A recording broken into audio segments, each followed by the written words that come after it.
Assalamualaikum warahmatullahi wabarakatuh. Bismillahirrahmanirrahim. Para pemirsa yang dirahmati Allah Subhanahu wa taala, pada hari ini Ramadan hari ke-8 kita bertemu kembali dalam mengaji bareng Ma'arif khusus Ramadan.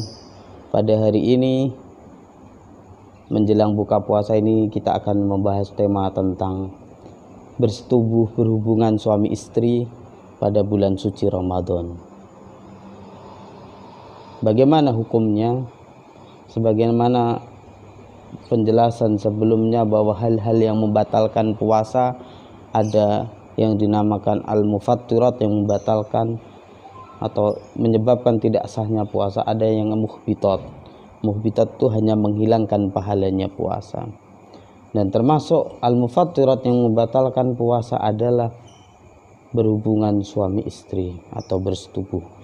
Itu secara hukum dia membatalkan puasanya. Bahkan ada kafarat tersendiri bagi orang yang melakukannya.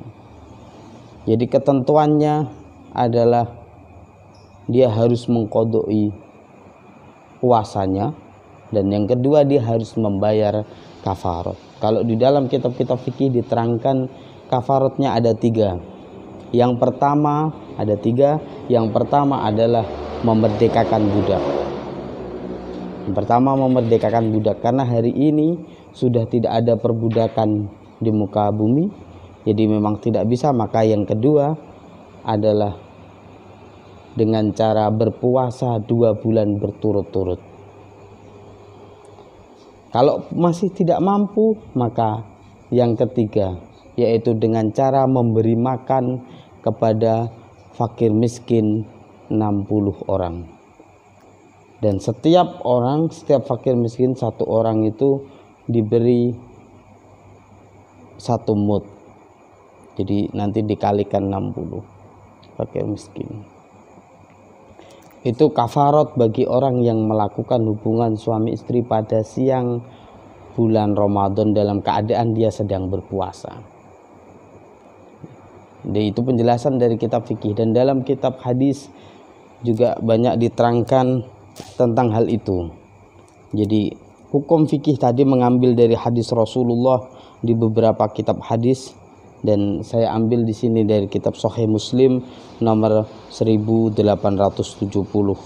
nomor hadisnya.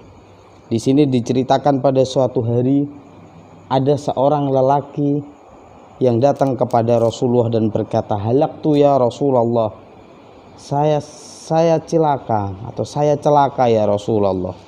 Lalu Nabi bertanya, "Wa ma ahlakaka?" Apa yang membuatmu celaka? Jadi dia menceritakan bahwa, "Rasulullah, saya hari ini tadi melakukan hubungan suami istri dengan istri saya." Lalu Rasulullah menjawab, "Apakah kamu mempunyai budak yang bisa dimerdekakan?"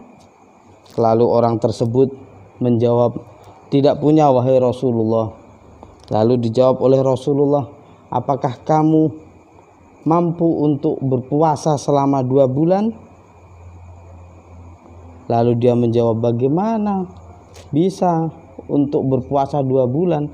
Lawang 1 hari saja sudah kebobolan, ya kan, sudah tidak kuat. Apalagi ini sampai 2 bulan. Kan lebih berat 1 bulan aja, 1 hari aja tidak kuat menahan, ya apalagi yang mungkin anak-anak muda ya, atau kemanten baru ini lebih-lebih ya.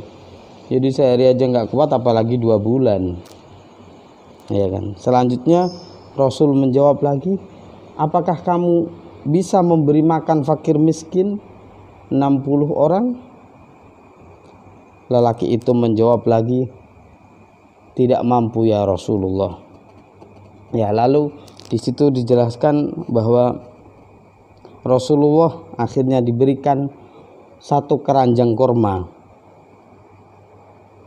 Lalu Rasulullah bersabda kepada lelaki tersebut, "Berikanlah kurma ini kepada orang fakir miskin di kampungmu."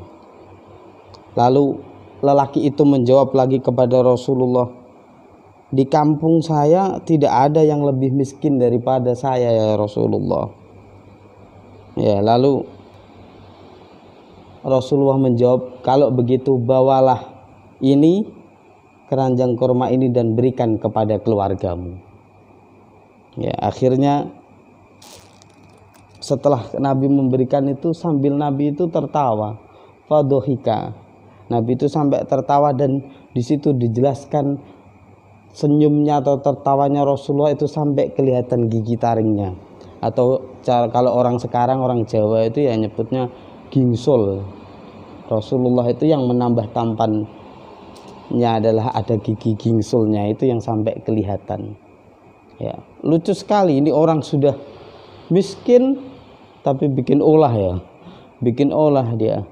Tapi hebatnya, walaupun dia bikin ulah seperti itu, tapi dia malah dapat rezeki kurma untuk keluarganya. Jadi dia sudah melakukan satu kesalahan yang harusnya ditebus, tapi karena tidak mampu, ya akhirnya malah tebusan kurma itu yang diberikan dari Rasulullah malah bisa diberikan untuk keluarganya. Ya, ini juga menjelaskan, menerangkan bahwa Islam itu agama yang sangat mudah.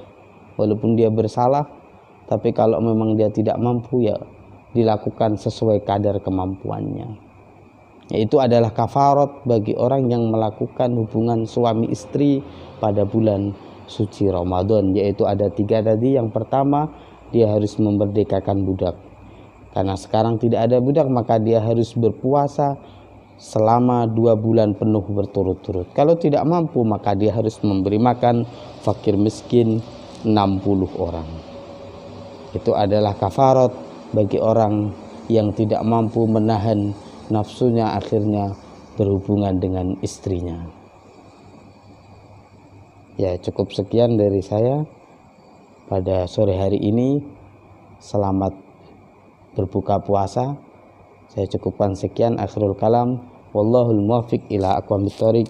Wassalamualaikum warahmatullahi wabarakatuh.